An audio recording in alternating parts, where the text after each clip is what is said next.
o seguinte, a criança chorona é filho do William Afton e ele não gosta tanto daquele lugar, ele fica meio traumatizado e fica com medo das coisas que estão acontecendo ali, tanto que ele vê, tipo, um homem entrar dentro do animatrônico, aquilo assusta ele pra caramba, porque ele achava que os animatrônicos se mexiam sozinhos, pois tinha essas duas coisas, os animatrônicos podiam servir pra show ou pra ter alguém dentro, era meio estranho, pra criança principalmente. E aí, ele tem um irmão que faz bullying. Crianças que estão vendo esse vídeo, nunca façam bullying com outras crianças. Verdade, isso é uma coisa muito má. E o irmão dele que faz bullying é o Michael Afton. A criança chorona tem até uma teoria que fala que ela tem um nome, seria Ivan. Fala, né, na parte dos livros, fala em algumas coisas assim, umas teorias aqui e ali, principalmente no Survival Logbook, mas nada comprovado. Pessoal, uma coisa, a criança chorona aqui vai se chamar Ivan, então já se acostuma com esse nome. E também é uma teoria até um pouco forçada. Eu prefiro chamar de Crying Child, que é o que a maioria das pessoas conhece. E aí essa criança chorona fica totalmente aterrorizada com os bichos, né? Ou com os animatrônicos. Como o pai da criança trabalha nesse lugar, ela tem que ir lá frequentar várias vezes. E no dia do aniversário dela, acontece algo terrível. Tava tendo uma festa, né? Com várias crianças, os amiguinhos dentro, né? De um dos restaurantes da Fazbear. E aí o irmão, pra trollar o irmãozinho, né? Mais novo, acaba pegando ele e alguns amigos e colocando a criança dentro da boca do Fredbear. E o Fredbear, por conta do choro da criança e por conta, né, sabe, a criança se contorcendo, o Fredbear vai lá e morde a cabeça da criança, tendo mais uma criança vítima, né, das coisas da Fazbear. Só que dessa vez, o William Afton não matou essa criança, ela acabou sofrendo um acidente por conta do próprio irmão. E aí, o William Afton tomou algumas atitudes depois disso. Ele acabou pegando o Michael Afton e fazendo um castigo nele, que é os eventos que nós vemos no FNAF 4. Os eventos que nós estamos vendo é o castigo do William em cima do seu próprio filho, pois matou-a, né? A própria criança acabou, não digo morrendo, mas acabou ficando num estado meio estranho, onde ela tava no animatrônico e não estava. Foi aí que o William Afton teve a brilhante ideia de put you back together, que é remontar a criança de alguma forma. Pois ele acabou então pesquisando o que aconteceu com o Fredbear, pois muito provavelmente o próprio filho dele estava vivo lá dentro de alguma forma. E aí então seria o começo do Golden Freddy. Então, com a tortura que o William Afton acabou fazendo com o próprio filho, né, colocando aquela parte de ilusão nos animatrônicos, fazendo eles ficarem numa versão mais terrível e assustadora, aí a criança, né, Eu quero. o Michael Afton acabou sendo mais e mais perturbado pelo próprio pai. E também existe aquela situação que pelo castigo e por ter feito, né, a morte do irmão, pode ser um grande, enorme trauma da cabeça do Michael Afton, já começando nessa época. E o pai não quis ajudar ele, né, deixou a criança praticamente largada aos seus próprios pesadelos, o que levou ele ficar mais ainda aterrorizado pelas coisas. Foi aí então que o William Afton acabou ficando louco, mais louco do que ele já estava pela morte do filho, e montou a Afton Robotics, onde ele queria pesquisar o que tinha acontecido com o próprio filho para ver se ele poderia talvez trazer o filho dele de volta. E nesse mesmo tempo, o Henry Emily estava também na empresa, mas ao mesmo tempo ele meio que começou a suspeitar do seu próprio amigo. Talvez ele não seria uma boa pessoa, pois ele viu a própria morte do filho dele e ao invés dele ter um luto, ele acabou se enfiando mais em trabalho e fez um castigo terrível com um outro filho que fez a maldade. E então o Henry Emily acaba meio que se ausentando e saindo da Fazbear Entertainment, pois ele acaba talvez descobrindo o que aconteceu com a Charlotte, sua própria filha. Ele talvez vai começar a investigar o que aconteceu com ela e talvez o William Afton, seu grande amigo, estivesse envolvido nessa situação toda. O Henry então, a partir dessa data, ele some da franquia, ele não aparece mais nos jogos, só então vendo algumas atitudes do William Afton, principalmente agora, que é o Sister Location. O que faz a gente sair de 83, que foi o começo lá do FNAF 4, e agora vamos para 1985.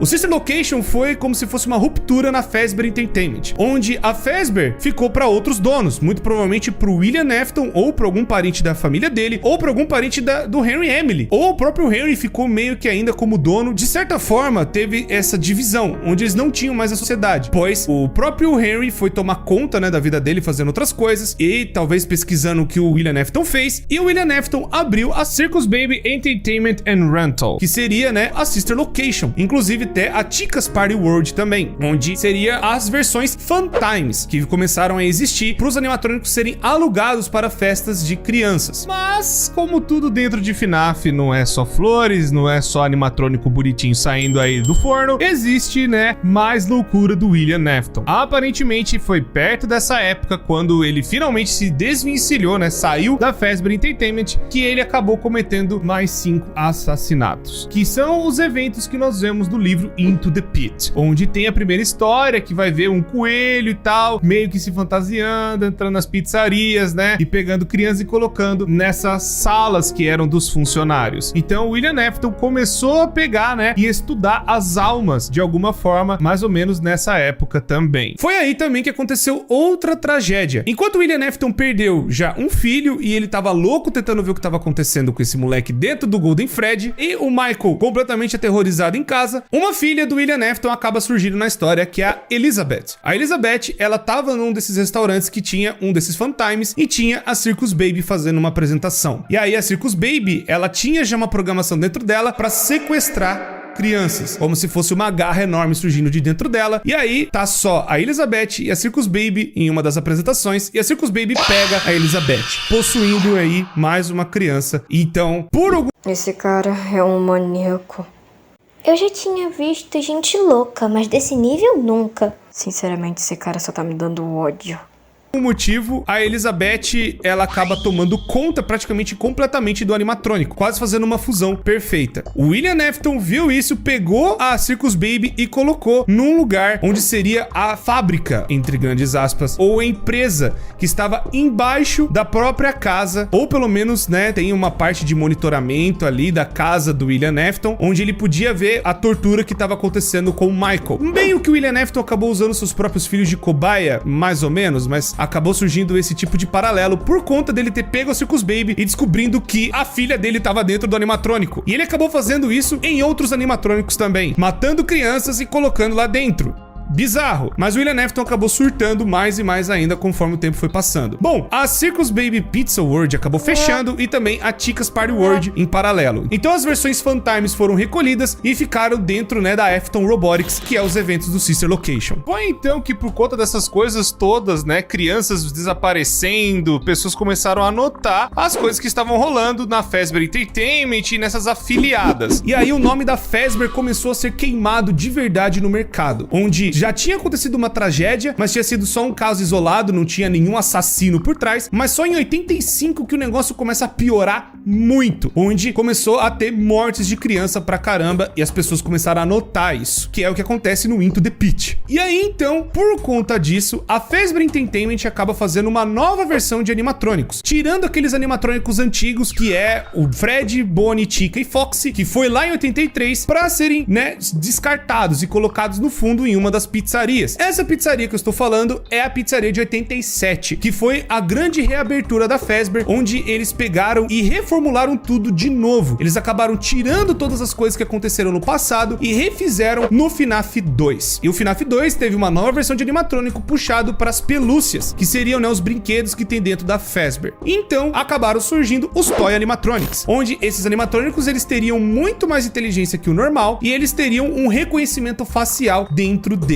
E esse reconhecimento seria mais para ver bandidos e possíveis assassinos que poderiam entrar dentro da pizzaria. E por volta dessa época também eu tenho que lembrar para vocês dos áudios do FNAF 3. Esses áudios eles vão falar a respeito das roupas que eram utilizadas antigamente, as Spring Locks, e acabaram sendo removidas por completo das pizzarias. Elas foram proibidas totalmente de serem utilizadas e foram trocadas por outras fantasias. Tudo isso porque elas estavam apresentando falhas e teve algum incidente numa outra afiliada e que acabou acontecendo coisas envolvendo essas roupas com Spring Locks. E aí então eles acabaram falando que tem alguém mexendo com a roupa de Spring Bonnie e que esse Spring Bonnie não era pra estar sendo utilizado. E eles vão lembrando, olha, não é pra levar criança, não é pra levar gente lá, não é também uma sala de descanso, é só uma sala pra vocês poderem se trocar, não é pra ficar fazendo zona. Mas acabou acontecendo coisas piores e eles acabaram, né, por conta de leis federais, removendo, né, totalmente a sala, tipo, selando ela e colocando como se fosse uma parede falsa. Mesmo com a Fazbear Entertainment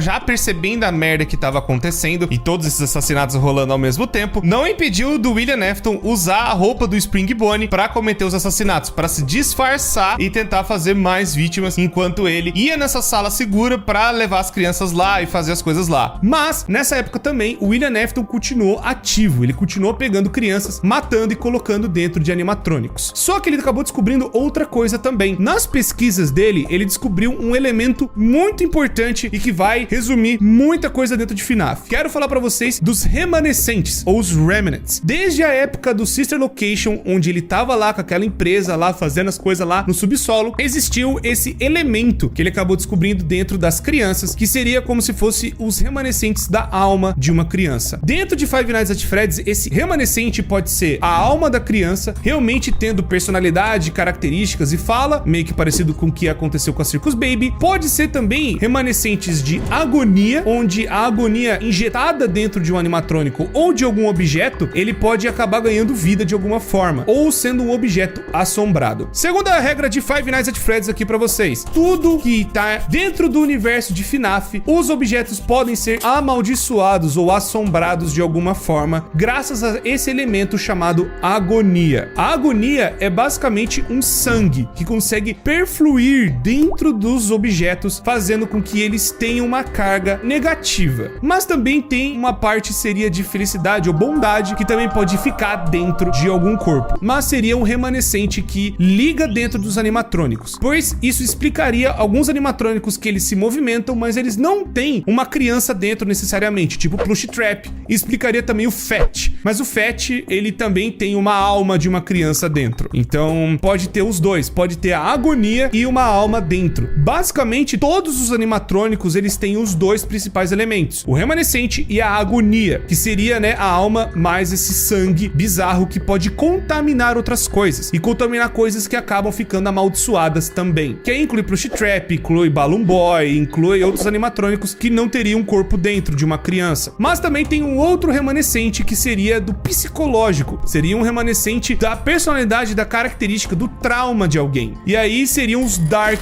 Remnants, que aí explicaria o Shadow Bonnie, o Shadow Freddy e também os Phantoms animatrônicos do FNAF 3. Esse remanescente é carregado na pessoa, é como se fosse um encosto, que a galera fala que, ó, a pessoa tá com bicho, tá com encosto, tá com um negócio ruim. Seria esse remanescente escuro, que ligaria, né, o passado de alguém com o trauma de alguém. E aí, então, é por isso que é também uma forma de um coelho, pois vocês sabem que o coelho torturou bastante gente e matou uma galera durante o caminho. E o Fred, principalmente o Shadow, pois acabou matando, né, uma criança. Ele acabou mastigando a cabeça de alguém lá no FNAF 4. Então também é a tortura psicológica de alguém. Fora que eu também tenho que contar pra vocês algo que aconteceu com o nosso menininho Michael Afton. Pois, antes de nós entrarmos realmente no FNAF 2, o Michael, ele foi torturado pelo pai e ele foi atrás do próprio pai pra ver o que ele tava fazendo. Não só por curiosidade, mas também porque o pai dele deixou essas instruções pra ele, muito provavelmente na casa que eles moravam. E ele acabou achando onde o pai dele estaria, que seria nessa fábrica muito estranha do Sister Location. Lá dentro, ele acaba vendo a própria irmã em formato de animatrônico e ele também acaba vendo outros animatrônicos que acabaram tendo crianças dentro. E ele acaba tentando fazer alguma coisa pra ajudar, mas os animatrônicos acabam persuadindo ele pra meio que eles saírem de lá de alguma forma, pois eles não conseguem sair por algum motivo, por conta própria, algum sistema de segurança que impede deles saírem lá de baixo. Então o plano dos animatrônicos é tentarem se juntar em uma forma só, que virou o Energy. Bizarro pra caramba. E eles vão e enganam o Michael Afton pra chegar na sala da Scooping, que seria, né,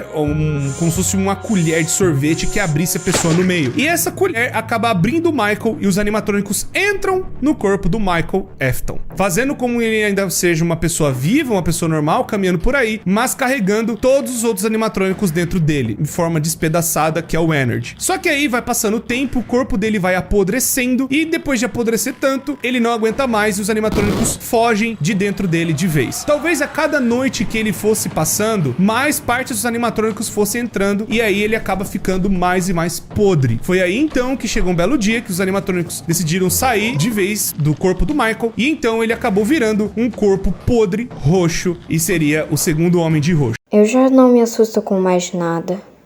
Descansem mais um pouco porque agora o vídeo vai finalizar pra gente depois reagir à parte 3. Uma pergunta, todo mundo vai ver esse vídeo sobre a história do FNAF? Sim, todo mundo vai ver da casa. Então você, galerinha que está reagindo a esse vídeo, um beijo pra você. A parte 3 vai sair daqui a pouco. Espero que tenham gostado da parte 2. E todo mundo tá puto da vida porque realmente é meio pesadinho a história. Beijo, tchau!